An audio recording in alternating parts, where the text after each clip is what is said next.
کوئٹہ کے شہوانی اسٹیڈیم میں be N P کے جلسہ عام کے اختتام پر پارکنگ ایریا میں خودکش دھماکہ ہوا۔ دھماکے کے نتیجے میں اب تک 14 افراد جاں بحق جبکہ بی این پی پارٹی کے سابق ایم پی اے احمد نواز بلوچ اور متعدد کارکنان سمیت 30 سے زائد افراد زخمی ہوئے۔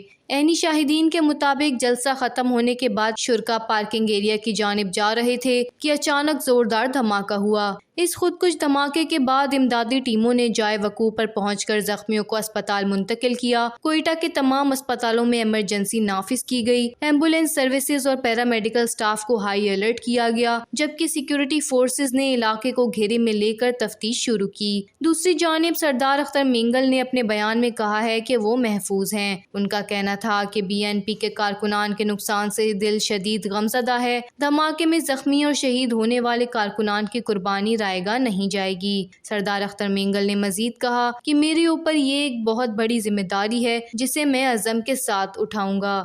وزیر اعلیٰ بلوچستان نے بھی دھماکے کی شدید مذمت کرتے ہوئے کہا ہے کہ یہ دھماکہ انسانیت کے دشمنوں کی بزدلانہ کارروائی ہے۔ دہشت گردوں کے ناپاک عزائم کو ہر صورت ناکام بنایا جائے گا۔ تحقیقات کے لیے کمیٹی بھی قائم کر دی گئی ہے جبکہ ذمہ داران کو فوری گرفتار کرنے کا حکم بھی دے دیا گیا ہے۔ وزیر اعلیٰ بلوچستان نے سیریس زخمیوں کی کراچی منتقلی کے لیے حکومت بلوچستان کی فضائی سروس بروئے کار لانے کا بھی حکم دیا۔ وزیر داخلہ کے مطابق حکومت بلوچستان نے شہوانی اسٹیڈیم میں خودکش دھماکے کی اعلیٰ سطحی تحقیقات کا حکم دیا ہے جبکہ ترجمان سی ٹی ڈی نے بتایا ہے کہ واقعے کا مقدمہ درج کر لیا گیا ہے۔